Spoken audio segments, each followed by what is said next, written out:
혹시 지난 주일에 제가 이 강단에서 전한 주일 설교 말씀의 내용을 기억하고 계십니까?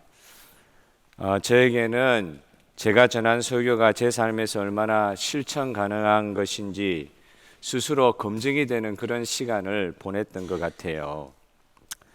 설교 내용이 어렵다기보다는 그 설교 내용대로 살아내는 것이 참 어렵다 하는 생각을 이 설교 전한 저 스스로도 하게 됩니다. 기억나세요? 저는 지난 주일에 아가페 사랑에 관해서 하나의 말씀에 근거해서 말씀을 전했습니다. 아가페 사랑에 대해서 말씀을 전했는데 제 개인적으로 드는 생각은 인간적인 그 형제 사랑을 말하는 필레오도 못하고 드라마에 자주 나오는 그 감정적이고 감각적인 그 사랑이 있잖아요. 에로스. 나이가 들어서 그런지 에로스도 잘 안 되고 필레오도 안 되고 에로스도 안 되는 이 감정적인 지수가 낮아졌는지요. 그런 사람이 아가페 사랑을 해야 된다고 하나님과 성도 앞에서 선포를 해놓았으니 얼마나 버겁고 힘든 일이겠습니까? 제 자신을 생각한다고 하면은 하나님 말씀에 분명히 성도는 하나님께 받은 아가페 사랑의 명령에 순종을 하고 또 아가페 사랑을 해야 된다고 할 때 그 순종하기가 너무 어렵다고 하지만 그렇다고 그 하나님의 말씀 자체가 잘못되었다고 그렇게 그럴 수 있지는 않지 않습니까? 우리가 살아보니까 말씀대로 살아보려고 노력을 해서 살아보니까 안 되더라. 그러다 보니까 하나님의 말씀은 그냥 글로 적힌 것이다. 글로 적힌 하나님 말씀하고 내 삶에서 그 말씀을 순종하는 것은 또 다른 이야기더라. 잘 안 된다. 우리가 살아보아서 안 되니까 하나님의 말씀은 그냥 하는 말씀이야 할 수는 없지 않습니까? 요한 1서 4장 20절에 이런 말씀이 있더라고요.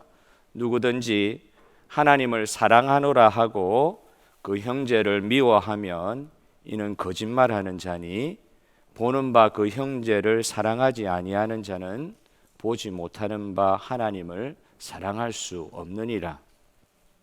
이 말씀이 이렇게 적혀져 있는데 이 말씀이 지식적으로는 이해가 돼요. 신학적으로는 이해가 돼요. 그런데 이게 진짜 삶에서 실천 가능하지 않다고 말하고 싶은 거예요. 해보니까 어려운 걸 알게 됐거든요. 그래서 말씀도 이렇게 해석하고 싶어지는 것입니다. 하나님을 사랑하기는 쉽습니다. 왜요? 하나님은 보이지 아니하시니 안 해도 누가 뭐라 할 사람이 아무도 없습니다. 보이지 않는 하나님 사랑한다고 그렇게 이야기하기는 쉽다는 거예요. 그러나 형제 사랑은 너무나 어렵습니다. 사람은 보이는 대로 나를 이 말씀으로 평가하니까 말입니다. 여러분, 이 사실은 말도 안 되는 소리잖아요. 하나님이 어떤 분이신데 사람들이 눈에 하나님 못 본다고 하나님 사랑한다는 것은 잘 지킬 수 있고 눈에 보는 사람들 앞에서는 하나님 형제 사랑하는 말씀은 지키기 어렵습니다. 이렇게 이야기한다는 것 자체가 참 말이 안 되는데 그렇게 말하고 싶은 거예요. 아가페 사랑의 명령을 보면서 한계를 느끼다가도 이게 내가 못한다고 그냥 내뱉을 소리는 아니구나. 이런 어려움이 있다 할지라도 이런 어려움을 실제로 겪는다 할지라도 이게 그냥 내뱉을 소리가 아니구나 하는 것을 깨닫게 됩니다. 왜냐하면 오늘 읽은 본문 바로 앞에 골로새 3장 앞 본문에서 이것이 가능한 이유에 대해서 말씀하고 있기 때문입니다.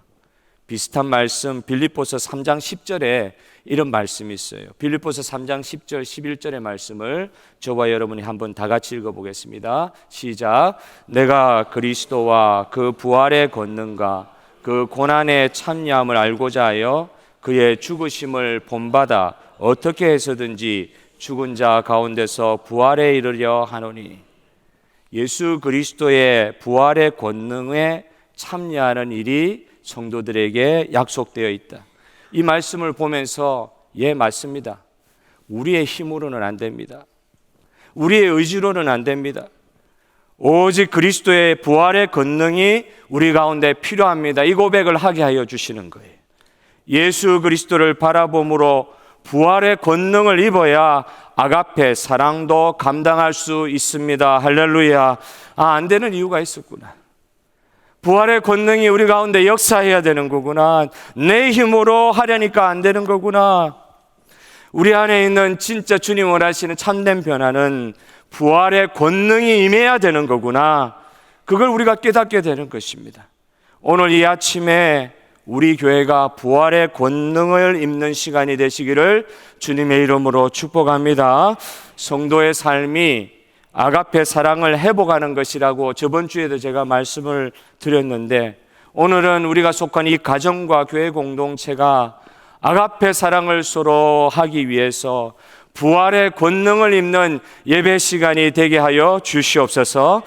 여러분, 아가페 사랑의 회복에 있어 실제 그 아가페 사랑의 실제 목표가 무엇입니까? 왜 이렇게 아가페 사랑을 우리로 하여금 하나님께서 이렇게 하라고 합니까? 어려운 줄 알면서도 하나님께서 우리를 왜 선택하셔서 이 사랑의 자리로 우리를 인도하여 주셨습니까? 이 아가페 사랑의 목표하는 게 있어요. 그건 예수님께서 2000년 전에 이 땅에 오셔서 전하신 하나님의 나라 천국을 말씀합니다. 다른 면으로 창세기에서 우리에게 눈에 보이는 형식으로 나타나 있는 천국의 모형이랄까요?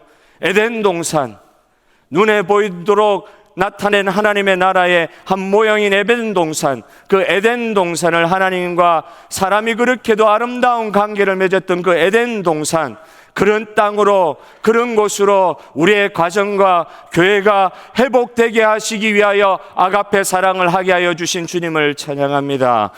우리의 교회가 에덴 동산과 같이 되게 하여 주시옵소서. 우리의 가정이 에덴 동산과 같이 되게 하여 주시옵소서. 부끄럽지가 않았어요. 저기가 없었어요. 하나님과 사람이 죄가 없는 상태에서 너무나도 밀접하게 교제하는 곳이 에덴 동산이었어요. 하나님과 그런 것뿐만 아니라 사람들 안에서도 전혀 어려움 없이 하나가 되는 곳이 에덴 동산이었습니다. 오늘 이 에덴 동산의 회복을 목적으로 한 아가페 사랑의 말씀을 처음 우리가 생각해 볼 때, 첫째는 이 회복의 목표가 무엇이냐 하는 것입니다. 오늘 말씀을 통해서 회복의 목표는 상호 복종, 서로 사랑의 성경적 윤리를 우리 가운데 회복시키시려는 회복의 목표를 우리에게 선포하고 계신 것입니다. 오늘 본문을 가만히 보면은 세 가지가 나와요. 부모 혹은 자녀의 관계, 부부의 관계, 종과 상전의 관계, 이 세 가지 관계들이 제시되고 있습니다. 로마 제국이 있었던 그 초대교회 시절이잖아요. 그때 그 가정법에도 이 항목들이 나오고 있어요. 똑같은 거예요. 그 연구를 하는 학자들이 연구를 하다 보니까 이거 로마의 가정법 있는 내용 그대로인데 하는 그런 사람들이 있어요. 그 정도로 로마의 가정법은 잘 정비가 되어 있었어요. 부부에 관한 것, 부모와 자녀에 관한 것, 종과 상, 그때는 노예제도가 있었으니까 가정에 노예도 있었단 말이에요. 종과 상전에 관한 이 법이 얼마나 잘 되어 있는지 몰라요. 그래서 그 말 그대로 보면 초대교회 교인들이 이 성경을 보면서 가정에 관한 도덕법, 로마에서 말하는 그 도덕법을 말하겠구나 하고 성경을 보는데 가정법에 있는 순서대로 그대로 나오니까 그런 내용이겠거니 하고 봤는데 읽어보고 체험해 보니까 그게 아니에요. 형식과 단어는 똑같은 단어를 비슷하게 써놓았는데 완전히 다른 내용이 쓰여져 있는 것입니다. 그 시대의 문화를 뛰어넘고 초월하는 내용들이 적혀져 있었어요. 로마의 가정법의 핵심은, 이건 이스라엘 그 구약 시대보다 더 그랬다고 그러는데, 초가부장 중심의 가정법이었어요. 울트라. 가족의 주인, 즉 가장 중심의 법이 로마의 가정법이었습니다. 그런데 오늘 본문에 보니까 예수 믿으면 이 법을 이해하는 우리의 마음 상태도 바뀌어야 된다는 거예요. 어느 한쪽이 지배하고 착취하는 것이 아니라 상호 복종하고 서로 사랑함으로써 하나님 나라가 그 관계 속에서 이루어질 것에 대해서 말씀하고 있습니다. 천국은 어떤 곳이냐? 사람들 간에 천국이 어떻게 생기는 거냐? 상호 복종하고 서로 사랑할 때 우리 가운데 천국이 이루어지는 줄 믿습니다. 에덴 동산이 어떤 곳이냐? 서로 복종하고 서로 사랑하는 관계가 자연스러운 곳이 에덴 동산이었다. 오늘 우리 교회와 우리 가정이 그런 공동체 되게 하여 주시기를 원합니다. 먼저 아내들이 남편을 복종하라고 말씀하고 있잖아요. 근데 이 말씀만 있으면 로마의 가정법이에요. 그런데 동시에 남편들도 아내를 사랑하라고 말씀하고 있는 거. 이거하고 비슷한 본문의 에베소서 5장의 본문을 보면 남편들이 아내를 어떻게 사랑하라고 했냐면 예수 그리스도께서 교회를 위하여 목숨을 버리듯이 사랑하라. 여러분 한번 여쭤볼게요. 복종하는 게 힘이 듭니까? 생명을 바쳐서 사랑하는 게 힘이 듭니까? 말씀을 해주시면 감사하겠습니다. 생명 바쳐서 사랑하는 게 힘듭니까? 그냥 복종하는 게 힘듭니까? 아이고, 그 사실 이 말씀 보면은요, 남자에게 여자가 순종하라고 돼 있으니까 참 여자분들 힘들겠다 이렇게 받아들일 수 있는데 아니에요. 성경 말씀은 남자분들한테 남편한테 그렇게 이야기하는 거예요. 너 아내를 사랑할 때 네 목숨 바치듯이 사랑하냐 진짜? 연애 때 말고 결혼해서 한 30년 지나도 진짜 목숨 바쳐서 사랑하느냐? 필레오도 안 되면서 에로스도 안 되면서 이런 아가페의 사랑의 모습을 이야기한다는 게 상당히 어렵게 느껴질 수 있죠. 그러니까 여기서 말씀하는 것은 아내여 남편에게 순종하고 복종해라. 동시에 남편들아 네 생명 바치듯이 아내 사랑해라. 초대교회의 성도들이 이 말씀을 읽을 때 아마 충격받았을 거예요. 남자들에 대해서 이렇게 이야기하지 않거든요. 자기가 속해 있는 세상에서는 절대 그런 이야기 안 해요. 로마 제국에서는 그랬어요. 내 목숨을 바쳐서 아내를 사랑해라. 이게 하나님 말씀입니다. 가정이 에덴 동산처럼 회복되려고 하면, 변화되려고 하면 한쪽만의 절대적인 순종 가지고 절대 안 된다. 성경 잘 읽어야 돼요. 성경을 오용하면 안 됩니다. 가정폭력 같은 경우도 그럴 수 있어요. 아유, 예수 믿는 집안에 무슨 가정폭력이 있어.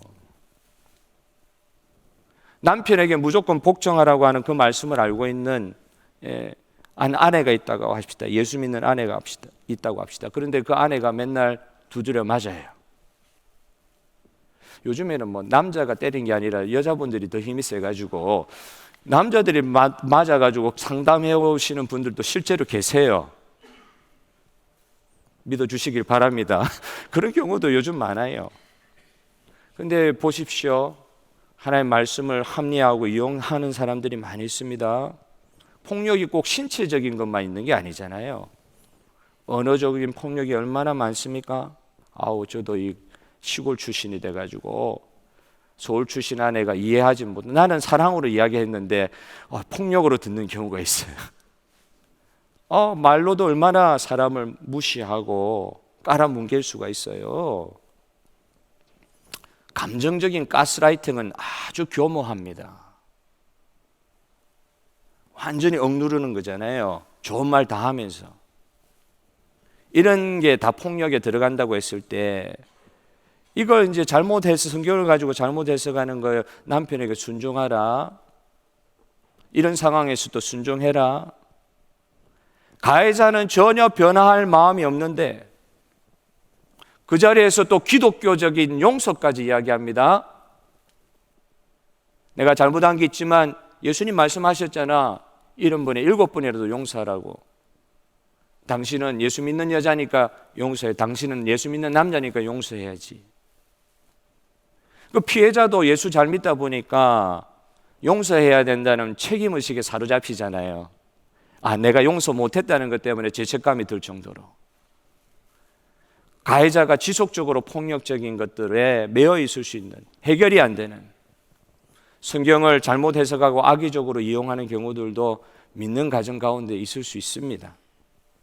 자녀들이 순종도 해야 하지만 동시에 오늘 말씀은 자녀들을 노엽게 하면 안 된다고 말씀하고 있습니다. 사랑하는 성도 여러분, 부모는 자녀를 사랑해야 될 줄로 믿습니다. 그런데도 불구하고 자녀들을 노엽게 하는 일들이 있었죠. 실제로 지금도 있을 수 있죠. 그러는 가운데 자녀들이 부모로부터 사랑받지 못하고 자란다고 생각하는 경우들이 있는 것 같아요. 부모는 속에는 그런 마음이 있어요. 부모 자녀 잘 되라고 하는 것이었지만 그게 학대인 경우가 있을 수 있어요. 뭐 우스개 이야기이긴 하지만 그 한국에는 아이돌 같은 아이들 있잖아요. 아이돌 연습생들이 있는데 그렇게 열심히 훈련을 시킨대요. 젊은 아이들인데도 그 훈련하고 나면은 그냥 바닥에 그냥 넙적 엎드려 가지고 일어나지는 못할 정도로 그렇게 맹훈련을 시킨다 그래요. 한국의 아이돌이 그냥 유명해진 게 아니에요. 얼마나 훈련을 많이 시키는지. 완전 넙적, 너무 힘들어가지고 넙적 널브러져 있는데 어른이 지나가면서 이런 이야기를 하는 거예요. 뭐 용기를 주려고 한 건지, 너 죽으면 계속 누워있다, 뭐 이런 식으로. 죽으면 평생 잘 텐데 계속 그래 누워있을 거냐고. 그 어른은요, 아이들한테, 그 나이 아직 성인도 안 된 훈련생일 텐데, 연습생일 텐데, 그 아이들을 동기부여하기 위해서 그런 말을 했을 거예요. 근데 뭐 좋은 의미에서 그렇게 이야기를 받아서 열심히 해가지고 좋은 결과가 날 수도 있지만, 근데 어린 나이에 이건 상처가 될 수 있거든요. 학대가 될 수 있거든요. 여러분 아시지 않습니까? 야단친다고 우리 아이들이 변하느냐? 그렇지는 않은 것 같아요. 폭력을 통해서 자녀를 잘 키웠다고, 성경에 그 말씀이 있으니까 매질을 해서라도 잘못 갈 수 있는 애들을 다스려야 된다는 것. 특별한 경우에 그럴 수도 있지만 어떤 형식의 폭력이든 그 폭력을 통해서 아이들이 잘 된다고 볼 수는 없는 것 같아요. 엄마 아빠, 정신없는 젊은 엄마 아빠가 아이를 막 때리려고 하니까 그때 온몸으로 막아주는 한 사람이 있었어요. 그 엄마가 매를 두고 막 때리려고 하는 그 아이를 온몸으로 막아주는 누구가 있어요. 할머니가 그 아이를 막아주면서, 자기 딸이겠죠, 아니면 며느리든지, 이 아이가 때릴 데가 어디 있냐고, 나를 때리라고, 뭐 물론 엄마하고 할머니가 짜고 그랬을 수도 있어요. 근데 아이는 뭘 기억을 해요? 그 할머니가 엄마의 매를 대신 맞아주면서 나를 감싸줬던 그거 하나 기억하는 거예요. 아이의 자존감이 어떻게 올라갑니까? 자존감은요, 스스로 올라가는 법이 없어요. 심리학자들이 많이 연구해 보니까 자존감이라는 것은 스스로 올라가는 법이 없다. 자존감은 남이 올려주는 것이다. 이렇게 결론들을 많이 내고 있어요.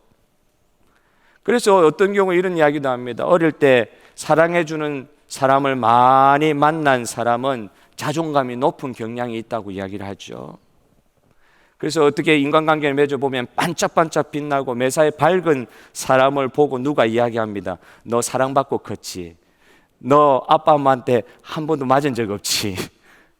그렇게 부러운 듯이 물어본다는 거예요. 부모도 배워야 합니다. 사실 저는 아이들 많이 안 때렸는데 진짜 화가 난 적이 있어가지고, 왜냐하면 한국에서는 아이들 욕을 잘 배우거든요. 아이가 어릴 때 욕을 하면서 막 문을 열고 들어오는 거예요. 제가 순간 너무 놀래가지고 그 아이를 한번 이렇게 매질을 한 적이 있어요. 사실은 저는 그때 한 번 딱 때렸다고 기억하는데, 뭐 여러 번이라고 이야기하긴 하는데 저는 그때 한 번 있었다. 그때 한 번, 딱 한 번이라고 기억하는데, 그 아이는, 저는 잊어버리고 있는데 그 아이는 그때 아빠가 나 이렇게 했잖아, 그걸요 눈을 부릅뜨고 한번 이야기하는데 가슴이 이렇게 아팠던 적이 있어요. 그거 하나를 기억을 해요. 내가 한 번 이렇게 한 걸, 그걸 하나 기억을 하더라고요. 부모도 배워야 됩니다. 자녀에게도 상호 복종해야 됩니다. 부부만 상호 복종하는 게 아니라 자녀와의 관계에 있어서도 상호 복종하라고 말씀하는 것이에요. 종과 상전의 관계도 마찬가지입니다. 아마 이 글을 쓰면서 바울은요, 아마 그래 빌립보서 골로새서 옥중 서신이니까, 그죠? 아마 이런 거 생각하지 않았을까요? 빌레몬서라고 뒤에 나와요. 빌레몬서에 나오는 빌레몬과 오네시모, 주인과 도망간 노예 관계잖아요. 여러분, 한 장으로 되어 있는 성경이에요. 가서 한번 읽어보세요. 종과 주인의 관계에 대해서도 상호복종을 이야기하는데 있을 수 없는, 그 시대에는 있을 수 없는 걸 써놓은 거예요. 도망간 노예 오네시모를 주인인 빌레몬이 예수님의 사랑으로 받아들여야 한다고 명령하고 있어요. 그 명령형으로 쓰여져 있어요. 그 시대에는 있을 수 없는 이야기. 그거보다 더 놀라운 건 뭔지 아세요? 그 편지를, 주인한테 주는 그 편지를 도망간 노예 오네시모 지가 들고 가는 거예요. 자기가. 도망간 노예는 바로 죽음입니다. 법이 그랬어요. 그런데 이 노예를 사랑으로 받아주라는 그 편지를 들고 도망쳐온 그 집의 주인에게 찾아가게 만드는 거예요, 사울이. 그것도 명령형이에요. 예수 안에서 변화된 오네시모가 그 명령을 순종할 수 있은 줄 믿습니다. 예수 그리스도를 만난 거예요. 빌레몬도 오네시모도. 혁명적인 일이었습니다. 그런데 아가페 사랑이 이것을 가능하게 한 줄로 믿습니다. 이런 일들이 일어날 수 있는 거예요. 서로가 복종하는 것은 사실 아가페 사랑을 전제로 하는 일들입니다. 아이들이, 아내들이, 직원들이, 요즘 말로 하면 노예 없으니까 예를 들면 직원이라 합시다. 불순종하고 상냥하지 않다 할지라도 사랑해야 할 것을 말씀하고 있어요.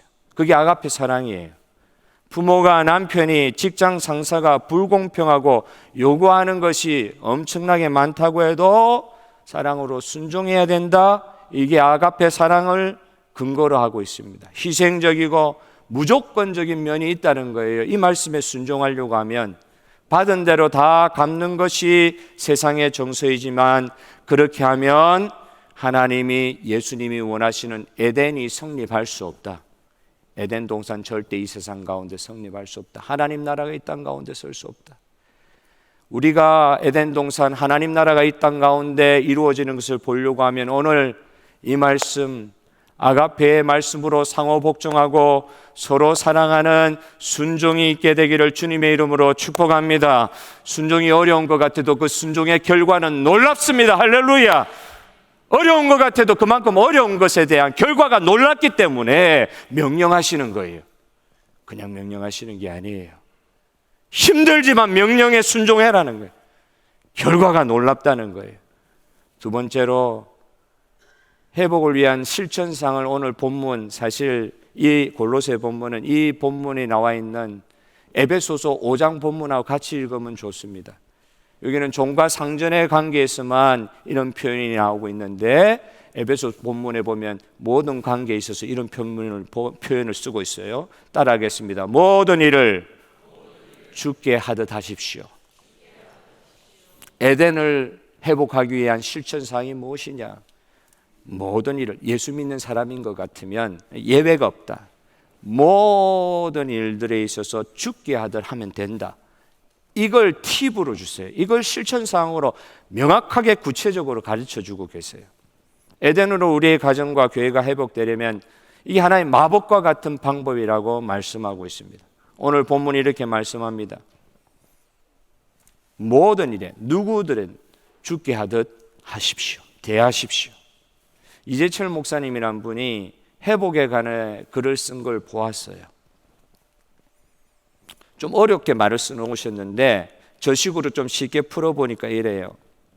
회복해야 될 우리의 사랑의 정의가 뭐냐?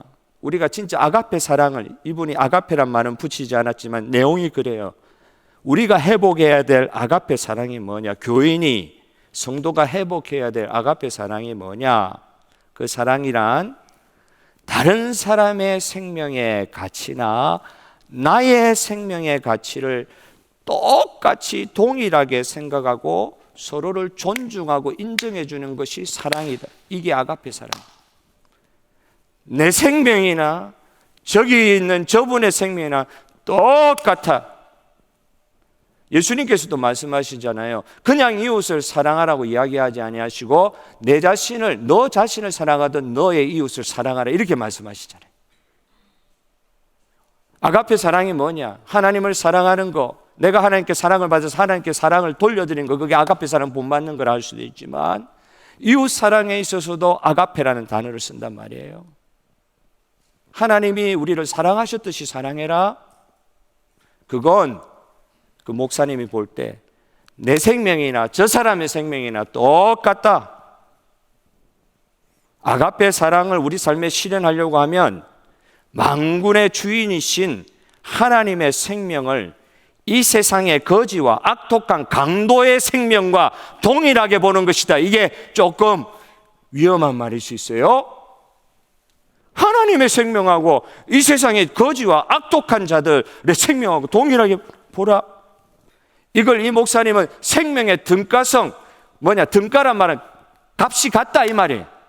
저 생명이나 이 생명의 값이 같다. 내 생명이나 저 사람의 생명이나 값이 같다. 좀 더 나아가면 하나님의 생명이나 우리의 생명이나 값이 같다. 이렇게까지 이야기한다고 하면 이게 위험한 말일 수 있는데, 여러분, 같다는 거예요. 근데 우리로 이해가 안 되죠. 진짜 같은가? 절대 그렇지 않죠. 어떻게 같을 수가 있어요?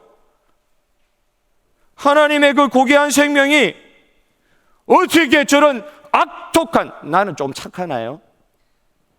들키지 않는 율법을 준행하게 해주신 주님을 찬양합니다. 안 들켰다 뿐이지. 하나님 앞에 드러내놓고 보면 똑같을 수도 있잖아요. 그런데 여기 생명의 등가성 같다고 이야기하는 것은 우리 기준으로는 어떻게 같습니까? 절대 그럴 수 없습니다. 옥스퍼드 대학 나온 귀족의 자녀가 옥스퍼드 대학 수석으로 졸업한 영국의 귀족의 자녀하고 지금 저 어디 런던의 저 뒷골목에 알코올 중독자로서 막 돌아다니고 있는 거지 불황자의 생명이 어떻게 같을 수 있습니까? 우리는 인간적으로도 이 생명 저 생명 같다고 보고 싶지 않은 거예요. 저 사람은 죽어도 별로 슬프지 않아. 그런데 이렇게 고귀한 생명이 너무 억울하게 전쟁에 나가서 자기의 목숨을 희생해서 너무너무 고귀하고 슬픈 거예요. 근데 저 알코올 중독 나를 막 강도하려고 하는 저런 인간, 저 생명하고 이 사람하고 제 생명 갖출 수 있는데 우리는 그렇게도 생각을 할 수 있습니다. 그런데 하나님의 입장에서 보시면 같은 거예요. 생명 같은 거예요. 왜 그렇게 이야기할 수 있어요? 왜 그렇게 이야기할 수 있어요? 예수님께서 우리의 생명을 위하여 자기의 생명을 바꾸어 주셨기 때문에 우리는 말 못해요. 절대 갖출 수 없는데 예수님의 생명을 우리를 위해서 주셨어요. 똑같이 보고 생명을 생명으로 구원해 주셨어요. 다른 거로 대치하지 않으셨어요. 그러니 같다고 이야기할 수밖에 없어요. 우리의 생각과 가치관을 바꾸기를 원하십니다. 주님께서는. 저 사람 내 생명같이 귀하게 여기면 함부로 사람에게 할 수 없어요. 나보다 못하다 생각하니까 그러니까 함부로 하는 거예요. 예수님이 우리하고 같을 수 없는 분인데 똑같이 해주셨잖아요. 근데 우리도 그럼 그렇게 해야 될 거 아니에요. 우리의 삶에서 아가페 사랑이 어떻게 가능한 것인가요? 예수님의 사랑을 받은 사람이 예수님을 대하듯이 다른 사람들을 대할 때 가능해집니다. 옛날에 어느 목사님으로부터 배웠어요. 너 거지 만났니? 거지를 예수님이라 생각하고 대해보거라. 너 학교에서 너 괴롭히는, 그리고 또 너가 가장 싫어하는 냄새나는 누구 어떤 친구 만났니? 그 아이를 예수님이라 생각하고 대해보거라. 저 어릴 때 어느 목사님 그렇게 가르쳐 주시더라고요. 모든 인간관계에서 다 상하 관계가 복잡하게 얽혀 있지만 모든 인간관계에서 다 적용할 수 있는 가장 확실한 아가페 실천 방법이 뭐냐? 모든 사람을 예수님과 같이 생각해야 됩니다. 예수님께 하듯이 해보십시오. 여러분은 예수님 어떻게 대하고 계십니까? 여러분은 예수님께 받은 사랑이 어떠하십니까? 생명을 주시는 예수님의 사랑을 받았는데 여러분은 예수님을 대하시면서 어떻게 예수님을 대하고 계십니까? 저렇게까지 할 필요가 없지만 내가 받은 예수님의 사랑을 통하여 아가페 사랑이 빌립보서 3장 10절의 말씀처럼 부활의 권능으로 임하여 주심으로 말미암아, 할렐루야. 오늘도 저와 여러분에게는 부활의 권능이 필요합니다. 죽은 사람에게서는 이 능력이 나타날 수 없어요. 내가 의지적으로 하려고 되는 게 아니에요. 안 돼요. 부활의 권능이 예수 믿은 사람에게는 약속되어 있습니다. 오늘 그 부활의 권능이 임함으로 말미암아 예수 그리스도의 아바가페 사랑의 명령이 우리의 가정에서, 교회에서, 우리가 속해 있는 공동체에서 일어나기를 주님의 이름으로 축복합니다. 오늘 이 설교를 마치기 전에 주보 3면에 보시면 11월 19일에 있을 오늘은 사실은 저는 가족을 위해서 기도하고 싶어요. 여러분, 가족들을 위해서 얼마나 기도 많이 하고 계세요? 우리 교회 어르신들만 해도 어릴 때 교회 나가다가 교회 안 나오는 우리 자녀들 많이 계신 줄로 알고 있어요. 11월 19일에 우리 가족들을 초청하기를 바라요. 장기 결석하고 있는 혹시 우리 친구들이 있으면 그 주일날만이라도 교회 한번 같이 가자고 이야기를 지금부터 하고 기도로 준비하셨으면 좋겠어요.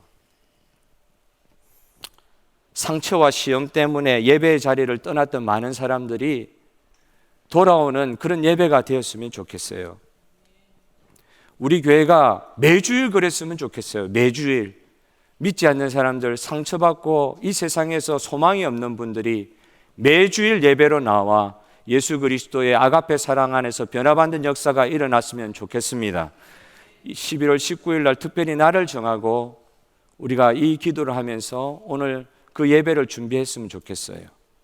정한하고 증거하는 교회로서 사명 부릴 듯 일어나는 우리 교회가 되게 하실 때, 우리 주변에 교회 나오지 못하고 있는 장기 결석자, 지금 시험에 들어있는 분들, 낙심하신 분들, 예수님에 대한 구도의 마음이라도 있으신 분들을 예배로 초청하는 그런 주일을 다시 함께 주일로 기도하면서 준비하려고 합니다. 오늘 이 말씀 가운데 오늘 특별히 가족들을 생각하시면서, 여러분 주변에 있는 공동체 일원들을 생각하시면서 저와 함께 예수 그리스도의 주님의 이름을 부르며 함께 이 시간 합심하여 한번 기도하고, 우리 기도할 동안에 우리 특송 준비하셔서 헌신하도록 하겠습니다. 우리 다 같이 합심하여 기도합니다. 주여 하나님 아버지, 오늘도 하나님이여 이 예배 시간에 주의 백성들을 불러주시니 감사합니다. 하나님의 말씀으로 오늘 우리를 가르쳐 주시니 감사합니다. 주님, 오늘 골로새서 3장의 말씀으로 우리를 가르쳐 주시니 감사합니다. 주여 아버지 하나님, 빌립보서 3장에 말씀하신 것과 같이 부활의 권능 두나미스를 덧입는 주여 다이너마이트와 같은 하나님의 능력을 덧입어 주의 아가페 사랑의 명령을 감당할 수 있는 우리 모든 성도들 다 되게 하여 주시옵소서. 주여 아버지 하나님, 하나님의 백성들을 일으켜 주시기를 원하옵나이다. 오늘 이 시간 주여 하나님이여 수십 년간 기도하고 있는 가족들을 위하여 다시 기도합니다. 주여 하나님, 우리 어릴 때에 신앙으로 자라는 우리의 자녀들을 위하여 기도합니다. 주여 하나님이 우리가 수십 년간 기도해온 우리 믿지 않는 우리의 부모님들을 위하여 기도합니다. 주여 낙망하고 낙심하여 절망하고 있는 우리의 친구들을 위하여 기도합니다. 주여 아가페 사랑이 필요한 자들, 그 아가페 사랑에 감동되어 하나님의 사랑에 녹아지는 자들을 위하여 기도합니다. 주여 하나님이 예배에 나와 아가페 사랑의 은혜를 덧입는 자들이 일어나게 하여 주시옵소서. 11월 19일에 그런 예배가 되기를 위하여 오늘 우리가 기도로 준비하고자 합니다. 주여 아버지 하나님, 우리 성도들의 기도를 들어주시옵소서. 주여 우리 예배를 통하여 하나님 아가페의 역사가 주여 하나님 일어나는 우리 예배의 공간 되게 하여 주시옵소서. 주여 하나님, 우리 예배를 받아 주시옵소서. 주여 은혜 내려 주시옵소서. 우리 헤세드 앙상블 나와서 특송하실 때에 우리의 헌신을 주님 앞에 올려드리겠습니다.